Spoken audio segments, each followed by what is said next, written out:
Boa noite, bom dia, boa tarde. Sejam todos bem-vindos ao canal do Centro Espírita Eurípides de Barzanufo, da cidade de Franco da Rocha, para mais uma leitura do Livro dos Espíritos. Sejam todos bem-vindos a este canal.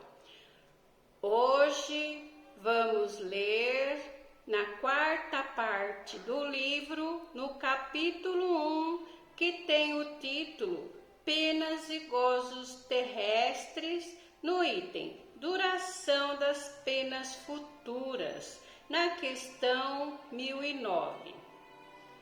E nesse momento vamos elevando nosso pensamento, nosso coração a Deus, a Jesus, a nossa Mãe Maria Santíssima e aos Espíritos iluminados, pedindo que nos abençoe nesses estudos na luz da doutrina espírita, que a paz e o amor de Jesus nos envolva e nos presenteie com a sementinha da fé. Que assim seja. Pedimos permissão para dar início à leitura de hoje.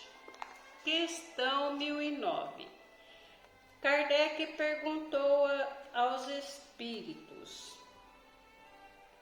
segundo esse entendimento, as penas impostas não o seriam jamais pela eternidade? E os espíritos responderam: interrogai vosso bom senso, vossa razão. Perguntai-vos se uma condenação perpétua por alguns momentos de erro não seria a negação da bondade de Deus? Que é, com efeito, a duração da vida, fosse ela de 100 anos, em relação à eternidade? Eternidade, compreendei bem essa palavra? Sofrimentos, torturas sem fim, sem esperança, por algumas faltas? Vosso julgamento não rejeita semelhante pensamento?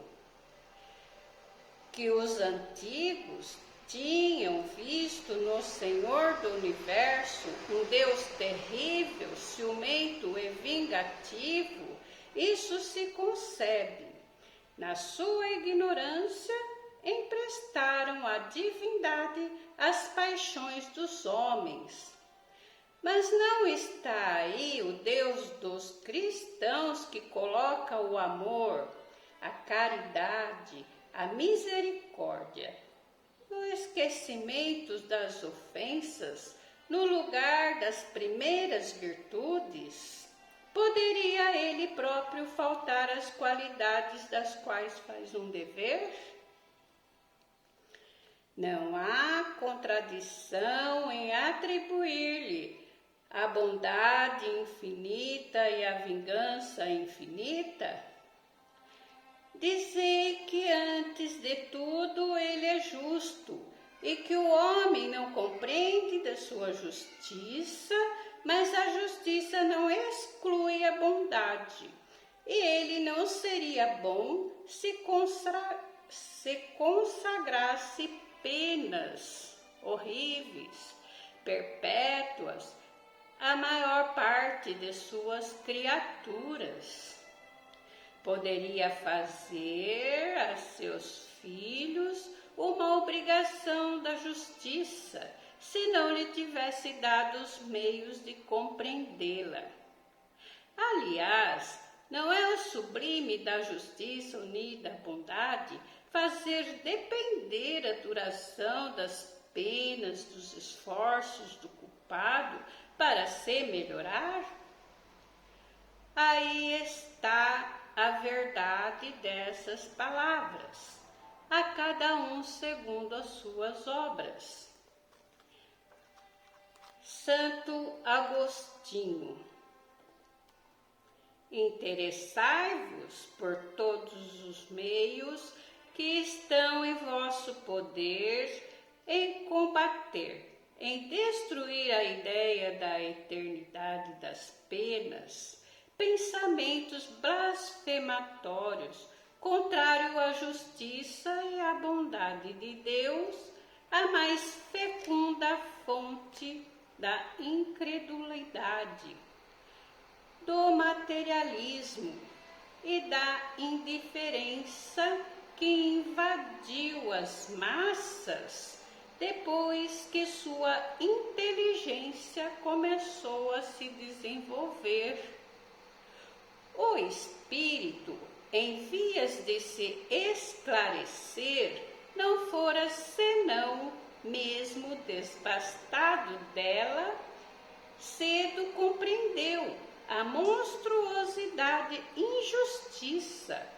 Sua razão a repele, e então lhe falta raramente confundir no mesmo ostracismo a pena que o revolta e o Deus ao qual a atribui. Daí os males inumeráveis que se precipitaram sobre vós e aos quais viemos vos trazer remédio. A tarefa que vos assinalamos vos será tanto mais fácil quanto as autoridades de se pronunciarem formalmente. Nem os concílios, nem os pais da igreja decidiram essa grave questão. Se, segundo os próprios evangelistas, e tomando o pé da letra a palavras emblemáticas do Cristo, ele ameaçou os culpados com um fogo que não se apaga, com um fogo eterno. Não há absolutamente nada nessas palavras que prove tê-lo condenado eternamente. Pobres ovelhas desgarradas, sabei pressentir junto a vós o bom pastor que, longe de vós querer banir para sempre da sua presença, vem ele mesmo ao vosso reencontro para vos reconduzir ao aprisco. Filhos pródigos, abandonai vosso exílio voluntário. Voltai vossos passos para a morada paterna. O Pai vos estende os braços e mantém-se sempre pronto para festejar vosso retorno à família. Lamenar. Guerras de palavras, não fizestes verter bastante sangue? É preciso, pois, ainda reacender as fogueiras? Discutem-se sobre os temas eternidade das penas, eternidade dos castigos. Não sabeis, pois, que os entendei hoje por eternidade, os antigos não entendiam como vós? Que o teólogo consulte as fontes, e como todos vós descobrirá nelas que o texto Hebreus não deu a palavra que os gregos, os latinos e os modernos traduziram por penas sem fins, irremissíveis, a mesma significação. Eternidade dos castigos corresponde à eternidade do mal. Sim, tanto que o mal existia entre os homens, os castigos subsistirão. É no sentido relativo que importa, interpretar os textos sagrados. A eternidade das penas, portanto, não é senão relativa e não absoluta. Dia virá em que todos os homens se revestirão pelo arrependimento com a túnica da inocência, e nesse dia não mais haverá gemidos e ranger de dentes. Vossa razão humana é limitada e é verdade, mas tal qual é um presente de Deus, e com essa ajuda da razão não há um só homem de boa fé que compreenda de outro modo a eternidade dos castigos. A eternidade dos castigos. Como? Seria preciso, pois, admitir que o mal fosse eterno. Só Deus é eterno e não poderia criar o mal eterno. Sem isso, seria preciso arrancar-lhe o mais sublime dos seus atributos, o soberano poder, porque não é soberanamente poderoso quem pode criar um elemento destruidor das suas obras. Humanidade. Não mergulhes, pois, mas teus melancólicos olhares nas profundezas da terra para aí procurar os castigos. Chora, espera, espia e refugia-te nos pensamentos de um Deus infinitamente bom, absolutamente poderoso, essencialmente justo. Platão. Gravitar para a unidade divina, tal é o destino da humanidade para alcançá-lo. 3 coisas que são necessárias: a justiça, o amor e a ciência. 3 coisas lhes são opostas e contrárias: a ignorância, o ódio e a injustiça. Pois bem, digo-vos em verdade, mentis a esses princípios fundamentais, compreendendo a ideia de Deus pelo exagero da sua severidade. Duplamente a comprometeis, deixando penetrar o espírito da criatura a ideia de que há nela mais de clemência, de mansietude, de amor e de verdadeira justiça do que não atribuis ao ser infinito.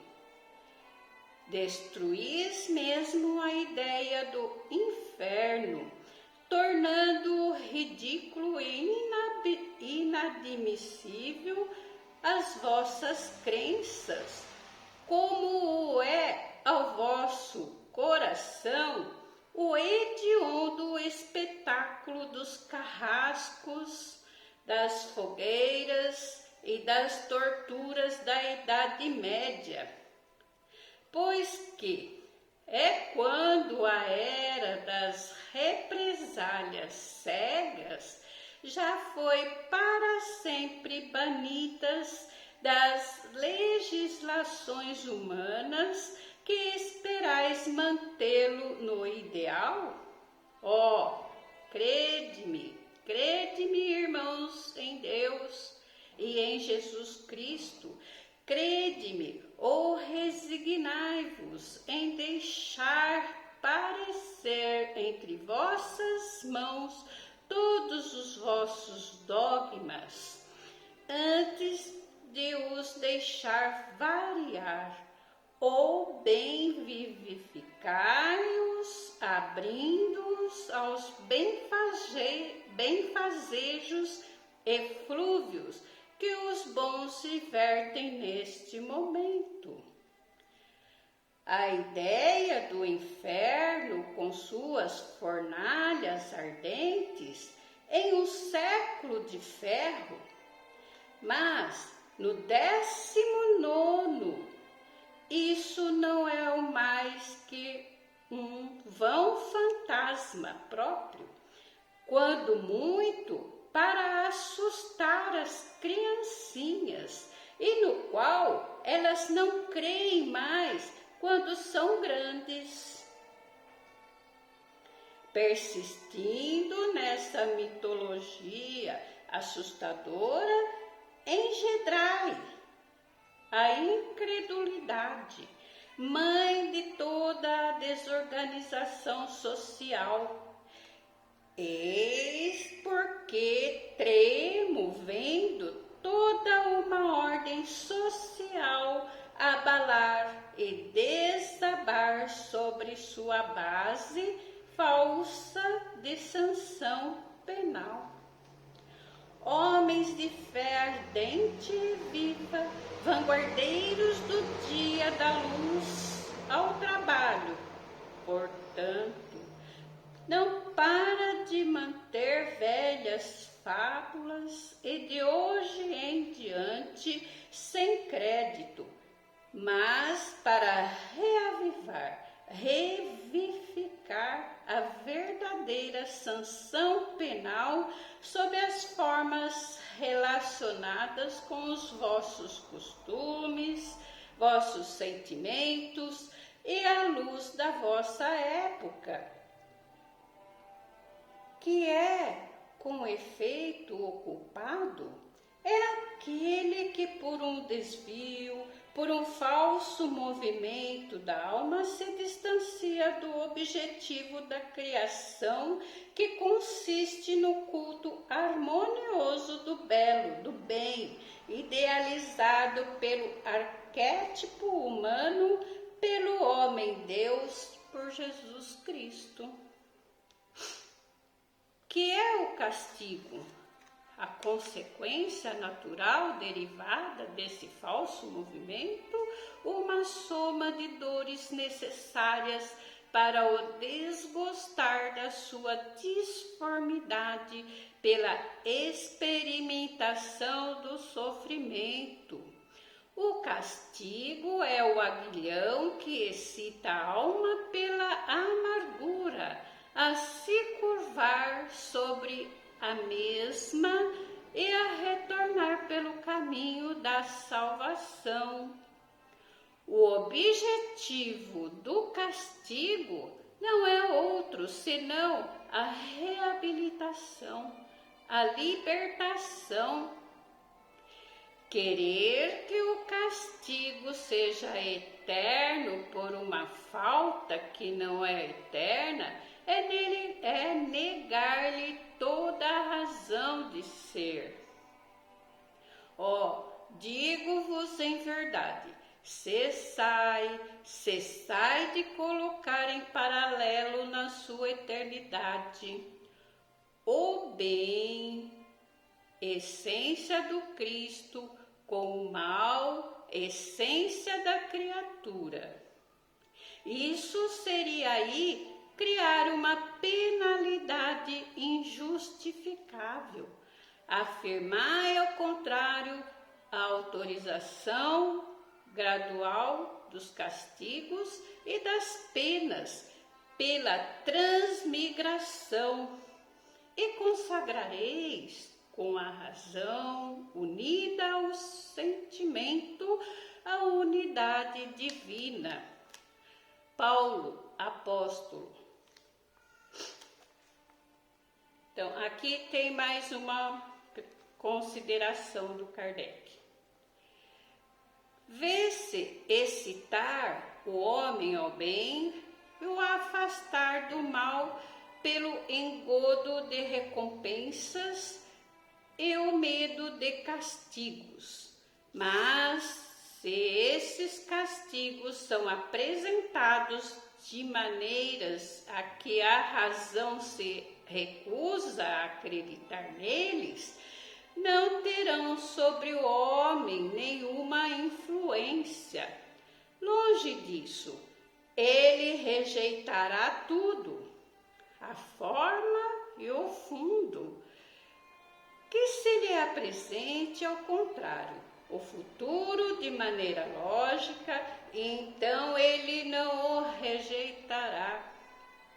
O Espiritismo lhe dá essa explicação.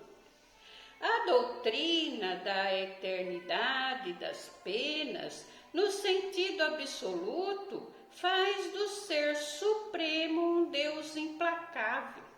Seria lógico dizer de um soberano que ele é muito bom, muito benevolente, muito indulgente, que não quer senão a felicidade dos que o cercam, mas que ao mesmo tempo é ciumento, vingativo, inflexível no seu rigor, e que pune com o último suplício as 3/4 partes de seus indivíduos por uma ofensa ou uma infração às suas leis, aquele que faliram por não as ter conhecido? Não seria isso uma contradição? Ora, Deus pode ser menos bom do que seria um homem? Outra contradição se apresenta aqui. Visto que Deus tudo sabe, sabia, pois, criando uma alma, que ela faliria. Ela foi, portanto, desde sua formação votada à infelicidade eterna. Isso é possível? É racional? Com a doutrina das penas relativas, tudo está justificado. Deus sabia sem dúvida que ela faliria, mas lhe dá os meios de se esclarecer por sua própria experiência, por suas próprias faltas. É necessário que ela expie seus erros para ser melhor consolidada no bem, mas a porta da esperança não lhe é fechada para sempre, e Deus faz depender o momento da sua libertação dos esforços que faz para o atingir. Eis o que todos podem compreender, o que a lógica, a mais meticulosa, pode admitir. Se as penas futuras tivessem sido apresentadas sobre esse ponto de vista, haveria bem menos céticos. A palavra eterno é frequentemente empregada na linguagem vulgar como figura para designar uma coisa de longa duração e da qual se prevê o termo, embora se saiba muito bem que esse termo existe. Dizemos, por exemplo, os gelos eternos das altas montanhas, dos polos, embora saibamos, de um lado, que o mundo físico pode ter um fim, e de outra parte, que o estado dessas regiões pode mudar pelo deslocamento natural do eixo ou por um cataclisma. A palavra eterno, nesse caso, não quer, pois, dizer perpétuo, até o infinito. Quando sofremos uma longa moléstia, dizemos que nosso mal é eterno, que há, pois, de espantar em que os espíritos que sofrem depois de anos, séculos, de milhares de anos, mesmo o digam igualmente. Não olvidemos, sobretudo, que sua inferioridade não lhes permitindo ver o extremo do caminho, creem sofrer sempre o que é para eles uma punição.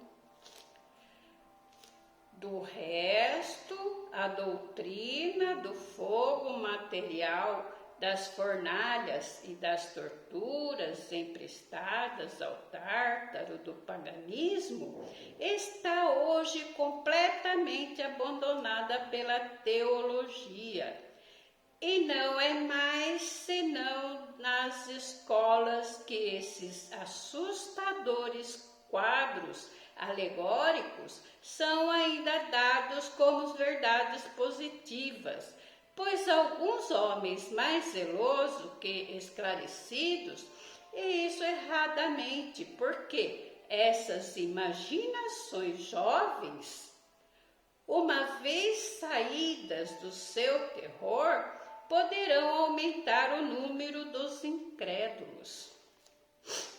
A teologia reconhece hoje que a palavra fogo é empregada figuradamente e deve se entender como um fogo moral.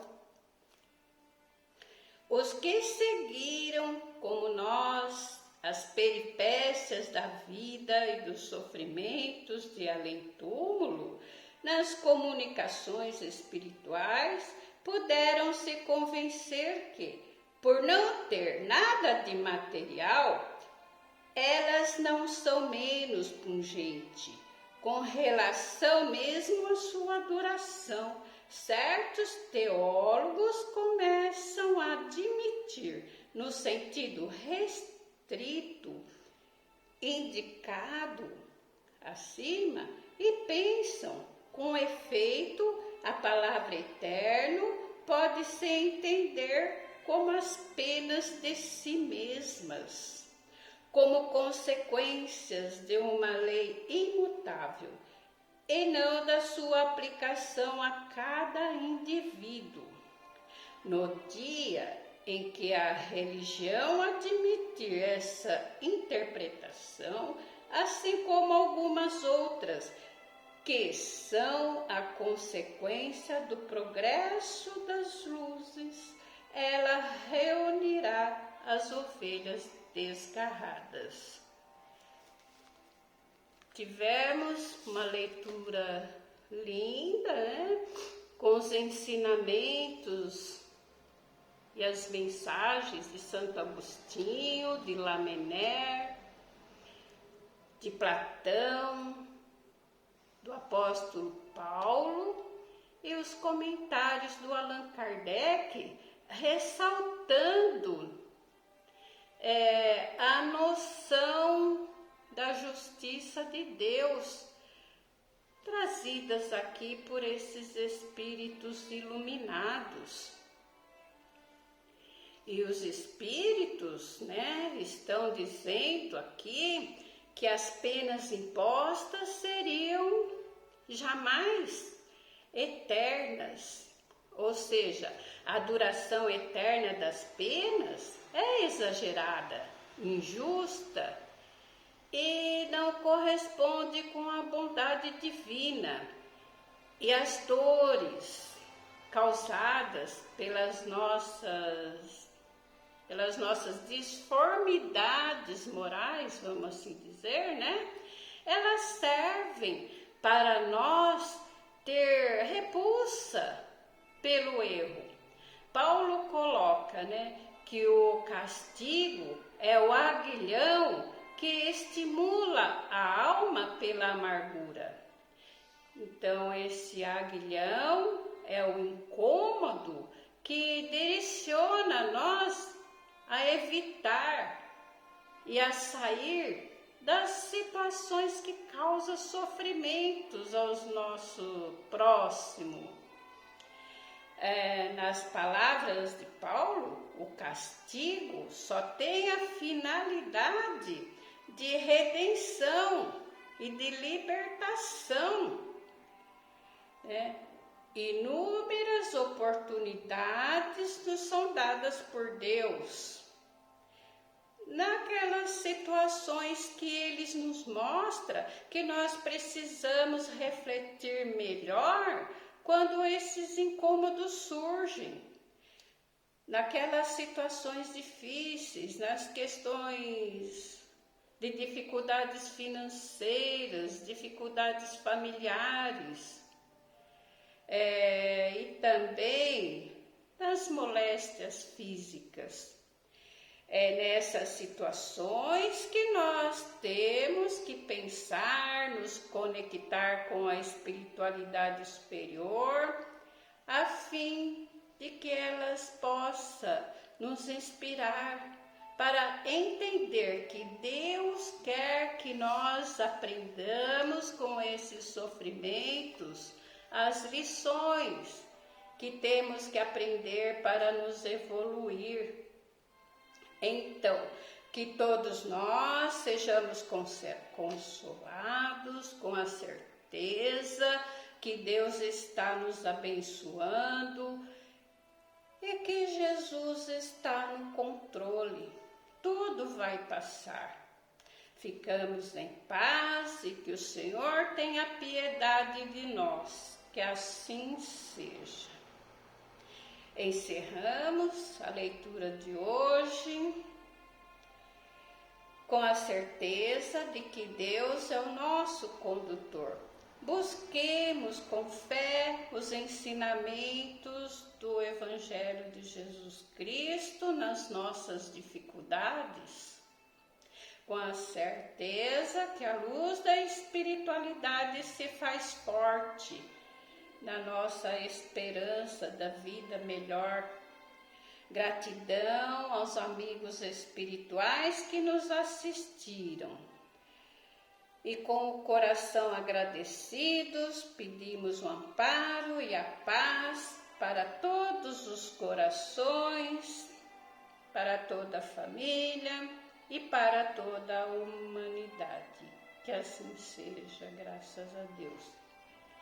Nós, do canal do Centro Espírita Eurípides de Barzanufo, agradecemos a todos que acompanham os nossos vídeos. Que Deus os abençoe, os ampara e os proteja. Desejamos um lindo e maravilhoso final de semana a todos. Pai nosso que estais no céu, santificado seja o vosso nome, seja feita a vossa vontade, assim na terra como no céu. O pão nosso de cada dia nos dai hoje, Senhor. Perdoa as nossas dívidas e ofensas, assim como perdoamos nossos devedores e ofensores, e não nos deixeis cair em tentação, mas livra-nos, Senhor, de todo mal. Porque teu é o reino, o poder e a glória para sempre. Que assim seja, graças a Deus. Até a próxima leitura do Livro dos Espíritos aqui no canal.